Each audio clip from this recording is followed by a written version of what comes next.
जब वो नया संसद भवन बनाए तब चाहते हैं कि नया संसद भवन का जो है उद्घाटन भी हम करें, है ना। नया संसद भवन में जो भी हो वो हम ही करें, और 24 के इलेक्शन जीत के 25 में भी फिर हम 100 वर्ष जो है आरएसएस, क्या आरएसएस इस देश को चलाएगी? वो जो पार्लियामेंट को, नए पार्लियामेंट को, सांसद को जो है उद्घाटन करने की कोशिश कर रहे हैं, वो उद्घाटन कर लें और 20 सावरकर के जन्मतिथि पे वो कर लें, चाहे कुछ भी कर लें। लेकिन मैं आपको सच बता रहा हूँ, आप देख लेना, इस बार राम जी भी आएंगे, और राम जी और हनुमान जी दोनों मिलके इनकी जो है लंका जो है उसकी दहन करेंगे और उसको जलाएंगे।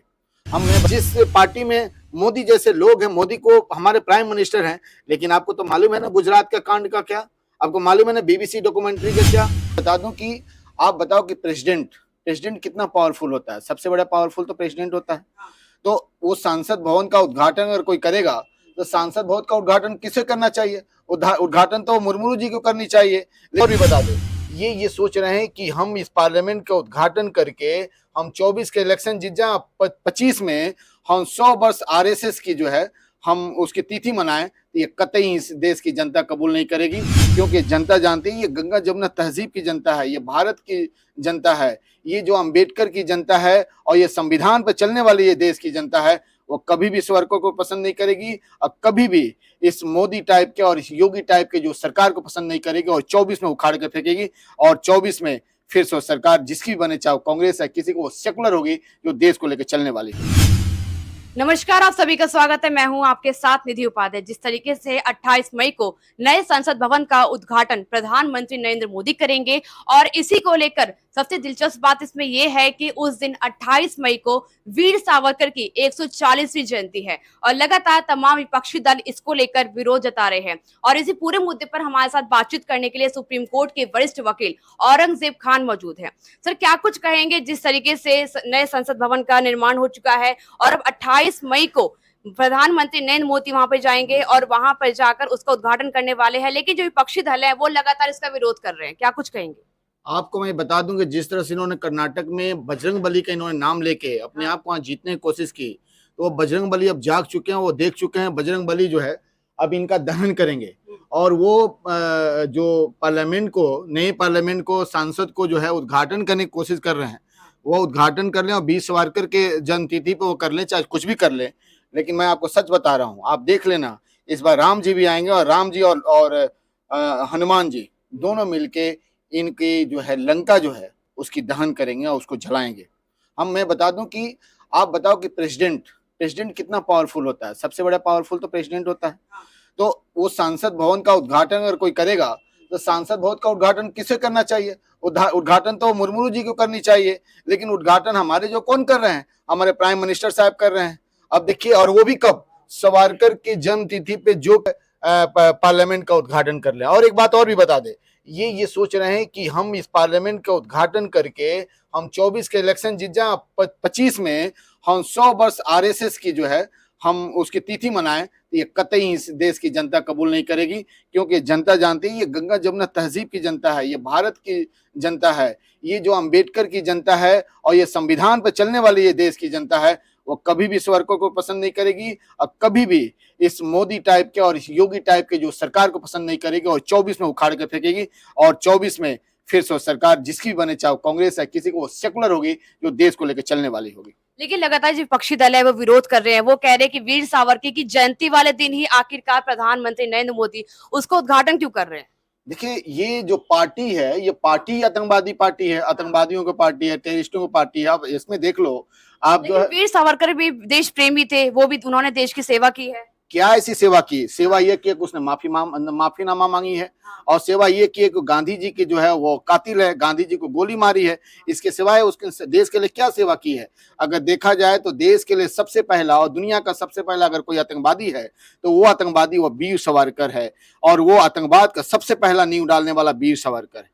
अब उसकी जन्मतिथि पे, उसके ही पे पुण्यतिथि पे ये वो पार्लियामेंट का उद्घाटन कर रहे हैं, तो इससे बड़ी शर्म की बात नहीं हो सकती है। और दूसरी बात की, इस देश में जब मुर्मू हैं जो हमारे प्रेसिडेंट हैं, और वो दलित समुदाय से आती हैं, तो उनसे उद्घाटन न करा के प्राइम मिनिस्टर साहब अपने आप को उद्घाटन करने की कोशिश कर रहे हैं, तो ये भी एक शर्म की बात है। और इस पे जो है, लेकिन आप कह रहे हैं शर्म की बात है, इसमें शर्म की बात आखिरकार क्या है? क्योंकि जब पहले भी अगर लाइब्रेरी की बात की जाए वहां पर पार्लियामेंट में या किसी और चैम्बर की बात की जाए तो वहां पर भी प्रधानमंत्री इंदिरा गांधी ने 1975 में किया था, उसका उद्घाटन किया था, फिर राजीव गांधी ने किया था, तो अब प्रधानमंत्री करे तो इसमें शर्म वाली क्या बात है? देखिए अब आप लाइब्रेरी की बात जाती हैं चाहे किसी चीज की बात जा रही है, लेकिन यहाँ पे संसद की बात आती है। सबसे पहले उन्होंने एक ऐसे समय में, कोरोना काल में, एक ऐसे समय देश जो जूझ रहा था, जो गरीबी से और परेशान से, बीमारी से जूझ रहा था, लोग मर रहे थे, उसमें जो है एक इन्होंने फंड क्रिएट किया, जिस फंड का कोई पता नहीं कहाँ कहाँ गया फंड, वो क्या है, और उसका ऑडिट नहीं हुआ। और उसके बाद से इन्होंने एक पार्लियामेंट बनाई,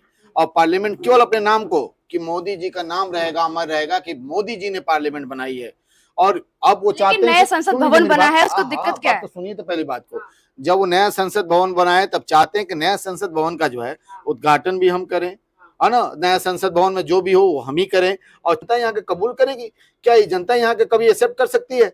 ये जो है, जो गोरे अंग्रेज थे, उनसे भी ये खतरनाक है, ये काले अंग्रेज है। मैं आपके आज की जनता को मैं बता देना चाहता हूँ कि उस काले गोरे अंग्रेज को तो हम भगा दिए, लेकिन ये काले अंग्रेज जो आपके घर घर में हैं, आपके गली गली चौराहों पे हैं, हर जगह हैं, इनसे आपको लड़ना, इनको भगाना बहुत मुश्किल है। इसलिए अपने आप को, सोच को आप मजबूत बनाइए, इस देश के लिए आप मजबूत बनाइए, और इनको खत्म करने के लिए 24 में अपने आप को दिखा। लेकिन मैं बता दूं आपको, 24 से पहले ये उद्घाटन करें चाहे जो भी करें, आप 24 से पहले एमपी में ये जा रहे हैं, खत्म होने जा रही है। एमपी में कांग्रेस पार्टी आ रही है, राजस्थान में भी इनकी हालत खराब है, छत्तीसगढ़ में इनकी हालत खराब है, ये हर जगह इनकी हालत खराब है। इसलिए ये परेशान है कि हम क्या करें। लेकिन जनता जाग चुकी है, जनता जान चुकी है कि सच्चाई क्या है, इस देश को कैसे आगे लेके जाया जा सकता है। देश में क्या भूखमरी है, हमें भूखी, जो देश में इतनी भूखमरी हो, लोग रोड पे हो, जिस देश में जो है 80 करोड़ जनता को जो है 10 केजी अनाज दिया जाता, तब सोच सकते हैं इस देश की क्या हालत है। देखिए, जो संसद भवन बना है, जो नया संसद भवन बना है, आखिरकार उसमें जो भी जनता द्वारा जो मेंबरशिप, जो लोग चुने जाएंगे, वहां पर विधायक से लेकर जो भी है, वहां सांसद जो बैठेंगे, वो सभी का होगा, वो तो सिर्फ प्रधानमंत्री नरेंद्र मोदी का नहीं होगा। आप ये बताएं, सबसे पहले इस देश को क्या जरूरत है?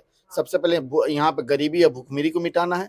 सबसे पहले यहाँ पे उसको मिटाने के लिए एजुकेशन सिस्टम को बूस्ट अप करनी है, यहाँ पे इंडस्ट्रियल सिस्टम को बूस्ट अप करनी है, बाकी जितने भी इंस्टीट्यूशन है उसको मजबूत करनी है। या हमें अब एक संसद भवन होने के बावजूद भी एक संसद भवन बनाने की जरूरत है, इसकी जो जरूरत नहीं थी, लेकिन आपने बना दिया।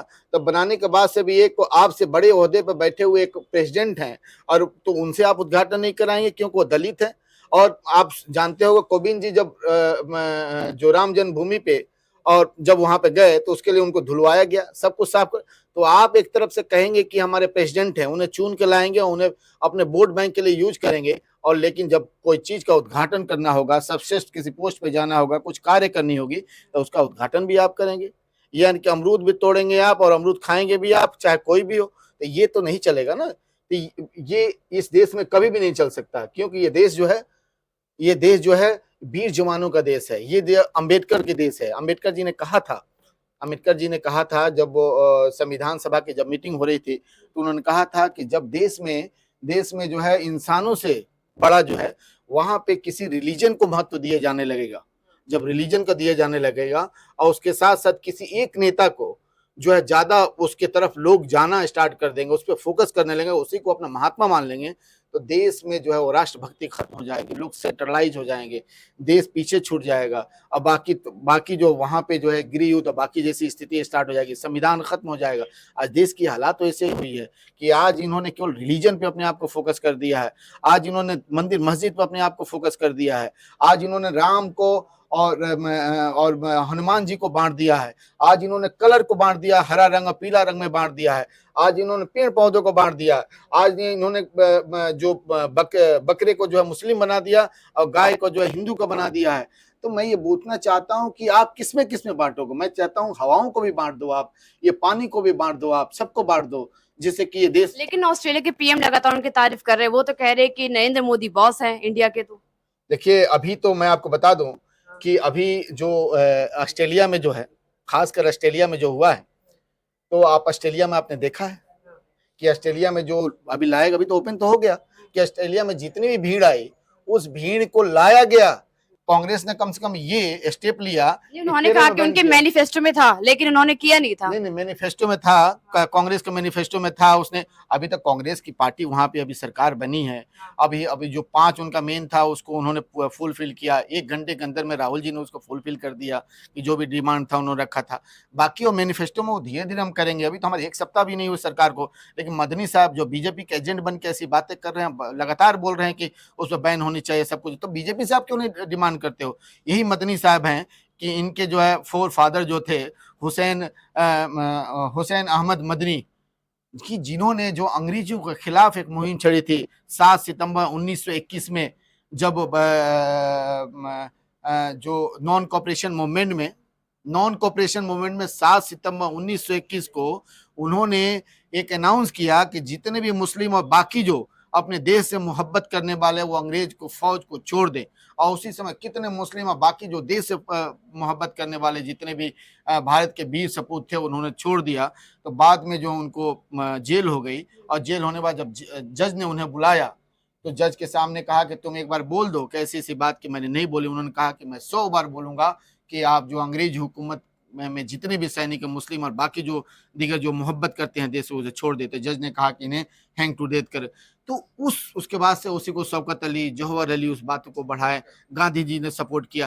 तो बताओ उस परिवार से आने वाले मदनी साहब आज किस तरह की वो बीजेपी के एजेंट बनकर इस तरह के कार्य कर रहे हैं और डिमांड कर रहे हैं। जब आरएसएस की बैन केरल में हो गया, जब कर्नाटक कोई में बात होने वाली बीजेपी है। के पक्ष में होती है तो कहते हैं बीजेपी का एजेंट है, लेकिन लगातार प्रधानमंत्री नरेंद्र मोदी की तारीफ तो दुनिया कर रही है। वो जहां भी जाते हैं, चाहे जापान देश हो, अगर बात की जाए तो जहां भी जाते हैं, ऑस्ट्रेलिया जैसे देश में जाते हैं, वहां पे उनकी तारीफ करते हैं हर कोई। और लेकिन अपने जो देश के जो लोग हैं, विपक्षी दल, वो लगातार विरोध कर रहे हैं उनका। आप बताओ कि कहाँ पे तारीफ हो गया? आप ऑस्ट्रेलिया की पोल खुल कर रह गई कि वहां के सांसद में लोगों ने आवाज उठाया। और ऑस्ट्रेलिया तो है कि जहां पे जो आपका अभी बीबीसी डॉक्यूमेंट्री है उसी ऑस्ट्रेलिया सांसद में दिखाई गई, और उसमें लोग देख रहे हैं, वहां पे बातें चल रही हैं। तो अगर मोदी जी के इतनी प्रभुत्व था, मोदी जी इतने मजेदार थे, इतने मजबूत थे और मजबूत प्राइम मिनिस्टर थे, तो क्यों नहीं उसको रुकवा देते? प्रधानमंत्री के पैर छू रहे हैं लोग तो वहां।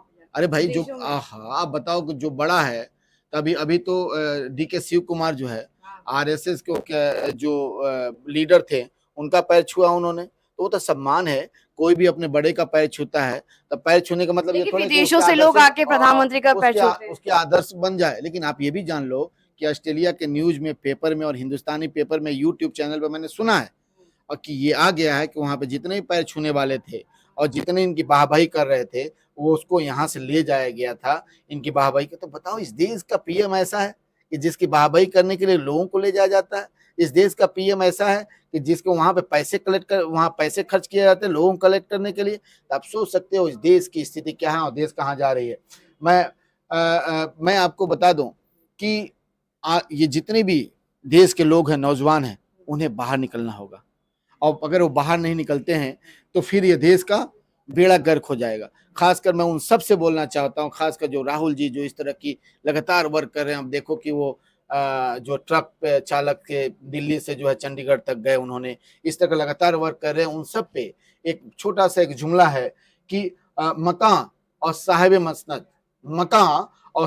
मसनद उन्हें मिलती है जिन्होंने खामोशियां अपनाई हो। मकान और साहिब मसनद उन्हें मिलती है जिन्होंने खामोशियां अपनाई हो। और ये केवल उस पर फिट बैठता है जो राहुल गांधी पे फिट बैठता है, कि जो अपने आप को साइलेंटली मूव कर रहे हैं कि भाई संसद में रहें या संसद के बाहर रहें, चाहे वो कहीं भी रहें, वो देश के लिए, देश की जनता के लिए, देश के अवाम के लिए, युवाओं के लिए और भाइयों के लिए, बहनों के लिए और बाकी जितने भी उनके लिए आवाज उठा रहे हैं, उनके साथ मिलकर चल रहे हैं। क्या मोदी जी ऐसा काम कर सकते हैं?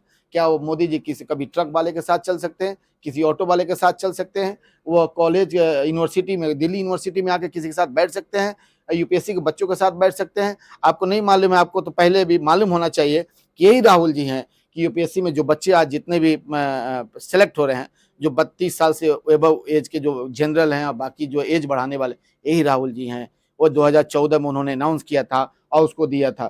तो केवल ये कांग्रेस पार्टी है और बाकी पार्टियां हैं वही कर सकती। तो मैं ये बताना चाहता हूं कि इस देश के लिए क्या बात होनी चाहिए, इस देश के लिए क्या बात, मैं आवाम से पूछना चाहता हूं, अपने देश के उस चाचा अपने देश ताऊ से पूछना चाहता हूँ, अपने भाइयों और बहनों से पूछना चाहता हूँ, देश के जितने भी बिजनेसमैन हैं उनसे पूछना चाहता हूँ कि इस देश में, भारत देश में इतना मैच्योर देश है, इतनी एक गुलदस्ता है, ऐसी देश है कि केवल कश्मीर की, जम्मू कश्मीर और गोवा और बाकी जो देश हैं, जो स्टेट है, उसके केवल टूरिस्ट से हम चाहें तो पूरे हिंदुस्तान की खर्चे को चला सकते हैं।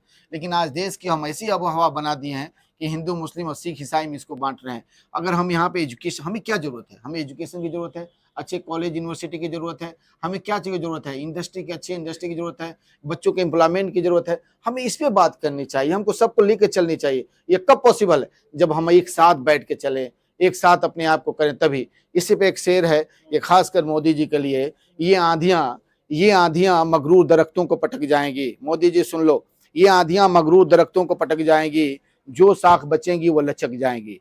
ये आंधियां मगरूर दरख्तों को पटक जाएंगी, जो साख बचेंगी वो लचक जाएंगी। बस तुम्हें भी आसमां छूने का हो जाएगा अंदाजा, जब पैरों तले जमी खिसक जाएगी। सुन लो योगी जी, आज देखो कि आज ये क्या हो रहा है। आज देखो जो उत्तर प्रदेश में, अगर उसको आप नहीं रोके और सही दिशा नहीं दिए तो खासकर स्टेट में गृह युद्ध की स्थिति पैदा हो जाएगी और लोग आपस में ही लड़ मरेंगे। इसलिए देश को यूनाइट करके, एक साथ करके चलनी होगी।